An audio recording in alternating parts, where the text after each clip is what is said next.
எல்லோருக்கும் வணக்கம். இந்த பதிவு வந்து அக்வாரியம் டொரண்டோவில் உள்ள கனடா அக்வாரியத்தை பற்றி தான் பேச போகிறோம். அது வந்து என்னென்னா, இப்போ கனடாவில் பொதுவாக ஜூலை மாதம் வந்தாலே பசங்களுக்கெல்லாம் சரியான கொண்டாட்டமாக இருக்குமே. என்னென்னு சொன்னால் ஸ்கூல் இருக்காது, ஹாலிடே 3 மாத ஹாலிடே இருப்பாங்க. அதில் பேரண்ட்ஸும் வந்து வெக்கேஷன் எடுத்துக்கொண்டு எல்லாம் சுற்றுவாங்க, போவாங்க, என்ஜாய் பண்ணுவாங்க. அதே மாதிரி நாங்களும் இன்றைக்கி டொரண்டோ அக்வாரியம் வந்து, அதாவது மீன் வளர்ப்பு மையத்துக்கு வந்திருக்கிறோம். அங்கே மீன் வளர்ப்பு மையம் இல்லை, மீன் கண்காட்சியகம்னு சொல்லலாம். இங்கே வந்து பார்த்தா கூடியவாங்க கடலில் உள்ள மீன்களை தான் வளர்ப்பாங்க, வளர்க்குறதில் காட்டுவாங்க. தண்ணிக்கு அடியில் இருக்கும்.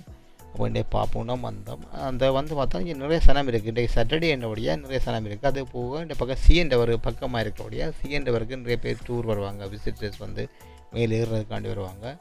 அப்போ அந்த இதுதான் இப்போ பார்க்குறீங்க. அது போக பக்கத்தில் ஸ்டேடியம் இருக்குது, ரோஜர்ஸ் சென்டர்னு சொல்லி, அதுக்குள்ளே ப்ளூ ஜேஸ் கேம் இருக்குது, கேம் விளையாடுவாங்க.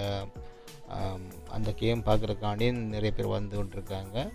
இப்போ அந்த பதிவு தான் இப்போ நீங்கள் பார்க்குறீங்க. இது சும்மா வெளிப்பக்கம், அதாவது சிஎன்டவருக்கு பக்கமாக டவுன் டவுனில் டொரண்டோவில் சிஎன்டவர் பக்கமாக இருக்கிற பக்கம்தான் இந்த வீடியோ நான் பதிவு செய்கிறேன். உள்ளுக்கு போயில்லைன்னா வெளியிலேருந்து எடுத்து கொண்டிருக்கிறேன்.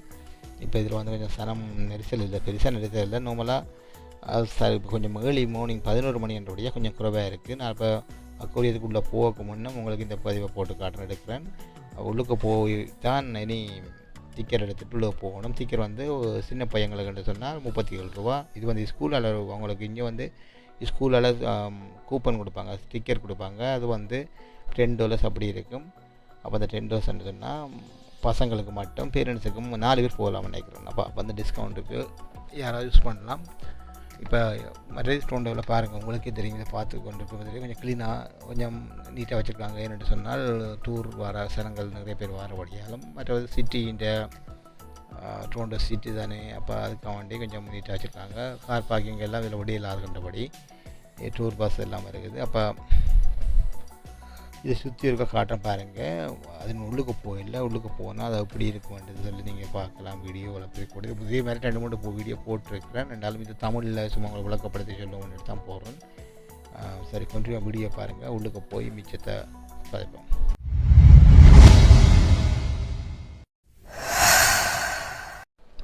இப்போ வந்து நாங்கள் அக்வாரியத்துக்கு உள்ளே வந்துட்டோம். இது வந்து குறிச்சமாக இருக்கும். உள்ளது கண்ணாடிக்கு கீழே தான் நாங்கள் நடந்து போகிறோம். மேலே சாக்கு எல்லாம் இருக்குது பாருங்க, சுறா மீன் இருக்குது மேலே போகுது. ஆனால் பரவாயில்ல, கிட்ட நின்று பார்க்கலாம். இது கொஞ்சம் ஒரு பகுதி தான் நான் எடுத்தேன். நான் வீடியோ மேலே உள்ளே இல்லடாமல் எடுக்கலாம். சில நெரிசல் லைட்டுகள் இருந்தபடியாக பெருசாக எடுக்கலாம் வீடியோ. ஆனால் பெருசாக கிளியர் கொஞ்சம் குவாலிட்டி இல்லை, அப்படியே அந்த பதிவு போடையில். இது 2 பாருங்கள், உங்களுக்கு ஆக்கள் நடந்து வருவாங்க. இது வந்து கண்ணாடிக்குள்ளே கண்ணாடி மாதிரி கோலை மாதிரி இருக்கும். அதுக்கு நீங்கள் நடந்து கொண்டு போகலாம். போகும்போது அந்த மீன்கள் உள்ளுக்கு மேலே மேலே நீஞ்சி கொண்டிருக்க மாதிரி கடலாமல் போகுது பாருங்க, கடலாமையும் நங்கலை போகுது. அது திருக்க மீன்கள், சுறாவுகள், கணவாயல் எல்லாம் இருக்குது. எல்லா மீனும் நீங்கள் பார்க்கலாம். ஆனால் நீங்கள் டிக்கெட்டை கொடுத்து உள்ளுக்கு வந்த உடனே உள்ளால் வந்து நிறைய மீன் சம்மந்தப்பட்ட இன்ஃபர்மேஷன் எல்லாம் அதில் எழுதி இருக்குது. நீங்கள் பார்க்கலாம். அந்த மீன் என்ன மீன் இருக்குது, என்ன எப்படி அதை வளர்க்குறது, எல்லாம் இன்ஃபர்மேஷன் போட்டிருப்பாங்க.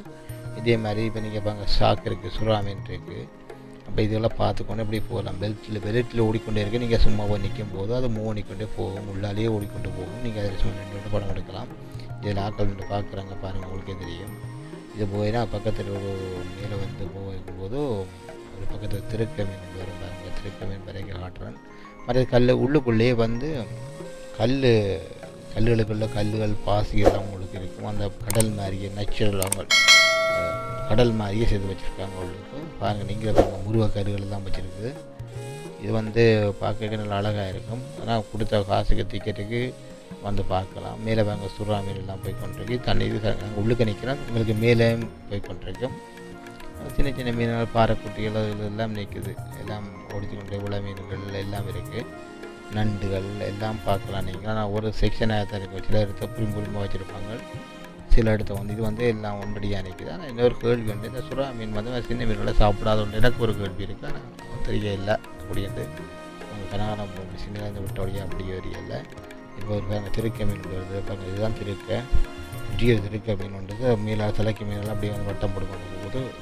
தண்ணிக்கு நாங்கள் நடுவுக்கு இருக்கபடியாக அதுங்க பக்கமாக இருக்கபடியாக கிட்ட உங்களுக்கு எடுத்து காட்டுறோம் பாருங்கள். கிட்ட போய் ஜூம் பண்ணி காட்டுறோம். கிட்ட வந்து பாருங்கள் இவ்வளோ கிளியராக இருக்குன்றது. இப்படி நீங்கள் கடலுக்கு பார்க்குற மாதிரியே இருக்கும், நல்லா வடிவாக இருக்குது.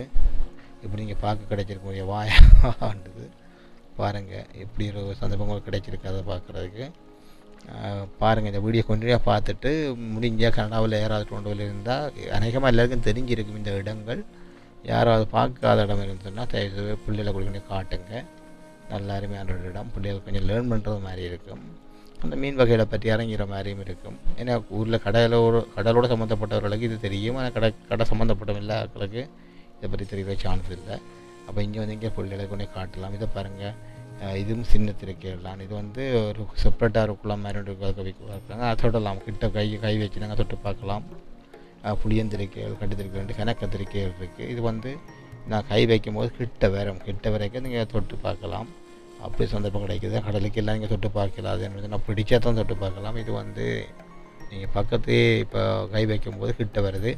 நாங்கள் தலையை தொட்டு துடைக்கல, அதை பார்க்கவே ஒரு வித்தியாசமான ஃபீல் இருக்கும். எப்படி சொன்னால், நாங்கள் வலையில் பட்டால் தான் மீனை எடுத்து பார்ப்போம், வெளியில் கொண்டு வந்தப்பறம் பார்ப்போம். தண்ணிக்குள்ளே வச்சு திருக்கியே பார்க்குறன்றது இவ்வளவு சந்தர்ப்பம் இப்படி கிடைக்காது. இந்த வீடியோ உங்களுக்கு பிடிச்சிருக்குமான்னு நினைக்கிறேன். என்று சொன்னால், பிடிச்சிருந்தால் சப்ஸ்கிரைப் பண்ணுங்கள், பண்ணி போட்டு லைக் பண்ணுங்கள். அது உங்களோட பெல் பட்டினை பிறகு அதை கிளிக் பண்ணுங்கன்னு சொன்னால், இது என்ற புது வீடியோவில் தான் இப்போ புதுசான போடையில் இப்போ தான் புதுசாக போட்டிருக்கேன். இது சும்மா ஒரு டைம் பாஸுங்கிறதுக்காக தான் இந்த வீடியோ எடுத்து போட்டேன். எனக்கு தெரிஞ்ச விஷயங்களை நான் பார்த்த இடங்களை வந்து உங்களோட ஷேர் பண்ணுறதுக்கு. இது ஒரு சில நேரம் உங்களுக்கு இது ஒரு கொஞ்சம் உங்களுக்கு ஒரு பிடிச்ச மாதிரி இருக்குமே என்று சொன்னால், சில விஷயங்கள் சிலருக்கு தெரியாது. அந்த இடங்களை இப்படியான இதுகள் வந்து பார்க்கக்கூடியது பிள்ளைகளுக்கும் இதோட காட்டலாம். மறக்காமல் பார்த்துட்டு கொமெண்டில் போடுங்க. ஏதாவது சொல்லணுமெண்டா கொமெண்டில் போடுங்க. மற்றொரு வீடியோவில் சந்தேகம் கண்டினியூ வீடியோ பாருங்கள், கடைசி மட்டும் பார்த்துட்டு அதில் போடுங்க.